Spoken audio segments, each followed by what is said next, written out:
তো হ্যালো বন্ধু, তোমরা সবাই কেমন আছো? তো দেখতে পাচ্ছ আজ আবার নতুন একটা ভিডিও নিয়ে তোমাদের সামনে চলে এসেছি। তো এই যে এই মহান ব্যক্তিটাকে দেখতে পাচ্ছ, এটা আর কেউ না, এটা আমার একমাত্র ছোট দেওর। তো তার স্কুল থেকে প্রজেক্ট দিয়েছে, তো আমাকে এসে বলছে বৌদি তোমার করে দিতে হবে, মানে করে দাও তুমি আমার প্রজেক্টটা। তো ঠিক আছে, জলদি জলদি বসে বললাম। তো আমার এসব প্রজেক্টের কাজ করতে ভীষণই ভালো লাগে। তো এই যে দেখতে পাচ্ছ, আমি ফার্স্টে চারটে একই মাপের, মানে চারি সাইডে দেওয়ার জন্য কেটে নিয়েছিলাম শোলা একই মাপে। তো তারপরে এইখানে এই যে এই ব্লু আর্ট পেপারগুলো ভালোভাবে আমি আস্তে আস্তে লাগিয়ে নিচ্ছি। তো ভিডিওটা যেহেতু ভীষণ ফাস্ট করা, তো তোমরা দেখে ভাবো অনেক ফাস্ট। তো আমি আস্তে আস্তে ধীরে সুস্থে লাগিয়ে নিচ্ছিলাম, আর ওকে আমি ক্যামেরাতে বসিয়ে দিলাম যে নেই ক্যামেরাটা করো। তো দেখতে পাচ্ছ সব কটা আমার ভালোভাবে সেট করা হয়ে গেছে। তো তারপরে চলে আসলাম ভীষণ ইম্পর্টেন্ট একটা কাজে, যে চারি সাইড একদম পুরো ভালোভাবে মারতে, মানে আঠা দিয়ে ঝাঁটার কাঠি দিয়ে। তো এখানে আমি একটা বলদামি করে ফেলেছি। তো দেখতে পাচ্ছ আমি চারি সাইডটা লাগানো হয়ে গেছে আর কি সোলার বোর্ডটা দিয়ে। কিন্তু উপরের এটা আমি কি করছি, মানে এটা আগে ফার্স্টে মানে বোর্ডটা ধরে তারপরে আমার উপর থেকে ঝাঁটার কাঠিটা খোঁজার দরকার ছিল। কিন্তু না, আমি তো বেশি ইন্টেলিজেন্ট, আমার তো ওরকম করলে হবে না। আমার তো আগে ঝাঁটার কাঠিটা পুজো দেখবা, পরে আমি ঠিক মানে এই উপরের ছাদটা সেট করার সময় আমার ভীষণ প্রবলেম হয়েছে। তো পরে আমি কী করেছি, ঝাঁটার কাঠিটা তুলে মানে উপর থেকে আবার সেট করেছি, যেহেতু ভীষণ প্রবলেম হচ্ছিল। তো এটা আমার সেট করার পরে মনে পড়লো, আমি এটা এই বোকামিটা কিসের জন্য করলাম, যার জন্য আমার অনেক মুসিবতে পড়তে হয়েছে। তো দেখো আস্তে আস্তে যদিও আমি করে নিলাম, নিজে হার তো মানা যাবে না, আর লোকের কাছে বলাও তো যাবে না যে না আমি ভুল করেছি। এই দেখো আস্তে আস্তে ভালোভাবে সেট করে নিচ্ছি। তো পাশে আশেপাশে আমার সবাই আমার দর্শক ছিল দেখার জন্য, তাদের আর ক্যামেরা বন্দি করলাম না। তো এই দেখো আস্তে আস্তে ভালো করে সেট করে নিচ্ছি, আমি খুব সুন্দরভাবে আস্তে আস্তে সেট করে নেবো। তোমরা সবাই দেখো আর দেখে কমেন্ট করে জানিও যে আমার এই মানে এই নতুনত্ব এই ভিডিওটা আমি তোমাদের আর কি দেখানোর জন্য ছেড়েছি, ওটা কীরকম হয়েছে সবাই দেখে অবশ্যই কমেন্ট করে জানিও। আর ভালো লাগলে তো লাইক কমেন্ট অবশ্যই করবে। তো দেখো সাইডের যে বাড়তি পেপারগুলো ছিল সেগুলো দিয়ে আমি কাঁচি দিয়ে কেটে দিলাম।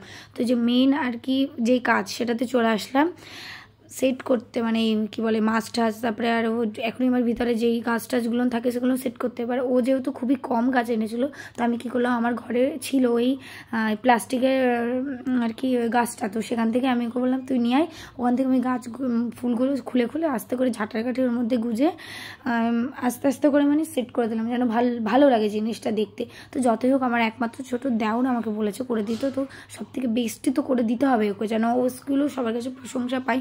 তো কী করবো, আস্তে আস্তে করে দিচ্ছিলাম। তো আমি ওকে বলে দিয়েছি যেহেতু তোর দেখানো হয়ে গেলে তুই এই গাছগুলো আমি খুলে দিয়ে দিবি, কারণ একটা গাছের থেকে ওরকম যদি তুলে নেওয়া হয় ফুল, যেহেতু আমার একটা ঘরে সাজানো খুব শখের একটা জিনিস। তো তারপরেও আস্তে আস্তে লাগিয়ে দিচ্ছে। তো এখন আসবো ভীষণ বড় ইম্পর্টেন্ট আর ভীষণ আর কি বল খতরনাক একটা কাজ, এই মাছগুলো সেট করা। যে আমি এগুলো নিয়ে যে আমি যে কী বিপদে পড়েছি, তো তোমরা কিছু কিছু মানে ভিডিও আমার নেওয়া হয়নি, তাই নাহলে তুমি দেখাতাম যে ভীষণ বড় বিপদে পড়েছে। তো এখন কি সুন্দর সেট হয়ে যাচ্ছে, আমি ডবল সাইড গাম দিয়ে না, আর গাম কেন বলি ডবল সাইড টেপ দিয়ে আর কি ভালোভাবে লাগিয়ে নিয়েছিলাম। বাট এই গল্পটা দ্বারাও তোমরা একটু দেখে নাও সেট করতে, তারপরে আমি বলছি লাস্টের দিকে।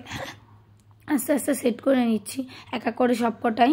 এই দেখো মানে ভীষণ বড় বুদ্ধি আমার মাথায়, এই যে দেখতে পাচ্ছ, তার জন্য এক এক কেটে আমি পায়ের পরে লাগিয়ে নিয়েছি, যেহেতু আমি ইন্টেলিজেন্ট সেই জন্য। তো তোমরা দেখতে থাকো।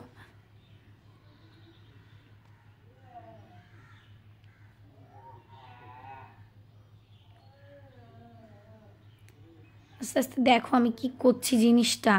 আর পরে যে নিজের এত মাথাটা গরম হচ্ছিল, সেটা তোমাদের আর বলে বোঝাতে পারবো না। যেহেতু আমি কিছু ক্লিপ নিইনি, যদি নিতে পারতাম তাহলে তোমরাও দেখে বলতে মানে ভীষণ বড় মুসিবতে পড়েছিলাম আমি এখন নিমটা বানানো নিয়ে। মানে যেহেতু মুসিবত আমার নিজের কারণেই, নিজের বলদামিতেই আর কি এটা হয়েছে। তো যাও দেখো আমি আস্তে আস্তে একে একে সব একদম পুরো ভালোভাবে সেট করে নিয়েছিলাম। তো এখন প্রায় না একটার বেশি, মানে দিকটা প্রায় বেজে গেছে। তো তাই জন্য অত রাত হয়ে গেছে, ও বাড়িতে চলে গেছে, যেহেতু আমি একা একাই করছিলাম, তো তাই জন্য আর ক্যামেরাটা ধরা হয়নি। তারপরে আমি সকালবেলা উঠে আর কি ভিডিও করেছিলাম, আর সেটাও তোমাদের দেখাবো ভিডিওর পরে, মানে লাস্টের দিকে আর কি। যে আস্তে আস্তে আমি ভালোভাবে লাগিয়ে নিচ্ছি, মানে আমার কোনো দিকে ধ্যান নেই, শুধু একমাত্র আমি যেটা কাজ করছি তার দিকে আমি ফোকাস দিয়ে ভীষণ মনোযোগ সহকারে আমি এই কাজটা আর কি করলাম ওকে।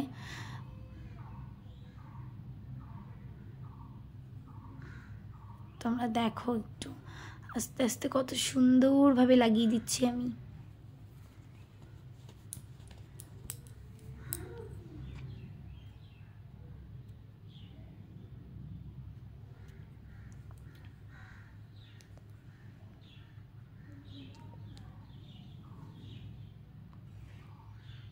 তোমরা কিন্তু সবাই কমেন্ট করতে কেউ ভুলো না, অবশ্যই কমেন্ট করে জানিয়ে দেবে যে আমার কাজটা কীরকম লেগেছে।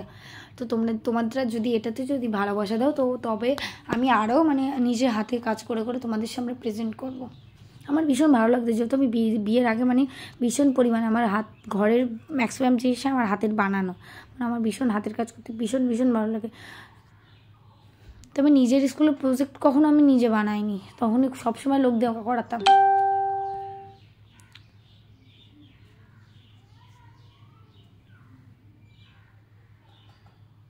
তো এই যে তারপরে সকালবেলা উঠে দেখি কি, এটা আমি আমার ঘরে রেখেছিলাম, সকালবেলা উঠে দেখি কি সব মাছগুলো এক এক করে খুলে পড়ে গেছে। তো এটা দেখে কান্না, মাথাটা গরম হয়ে যায়।